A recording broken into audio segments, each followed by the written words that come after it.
ପ୍ରତ୍ୟାବର୍ତ୍ତନ କରୁଥିଲେ। କରିବା ସମୟରେ କଣ ହେଇଛି ଆଜ୍ଞା ସନ୍ଧ୍ୟାର ଆଗମନ ହଉଛି।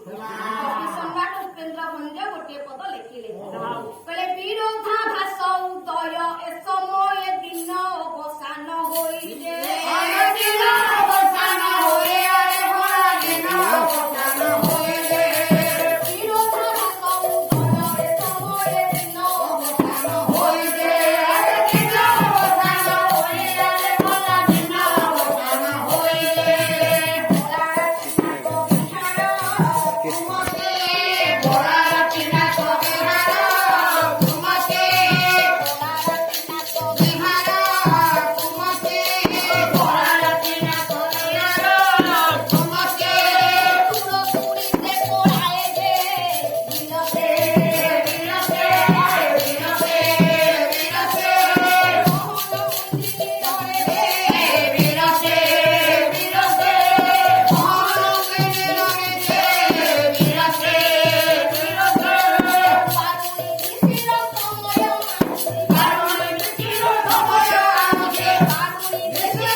ସନ୍ଧ୍ୟାର ଆଗମନ ହୋଇଛି। ପଶ୍ଚିମ ଦିଗ୍ବଳ ଆଜ୍ଞା ରୋହିତ ବର୍ଣ୍ଣକୁ ଧାରଣ କରିଛି। ପରିପ୍ରେକ୍ଷୀରେ ଆଜ୍ଞା ସନ୍ଧ୍ୟା ଘଟିବାକୁ ଯାଉଛି। ସନ୍ଧ୍ୟା ସମୟରେ ଆଜ୍ଞା ଦୂରରେ ବାଜିଗଲା ଘଣ୍ଟା ଘଣ୍ଟି ଶଙ୍ଖ ଧ୍ୱନି। ଆଜି ଦେଖୁଛି ଆଜ୍ଞା ବିଷ୍ଣୁ ମନ୍ଦିରରେ ଆଳତି ହେଉଛି।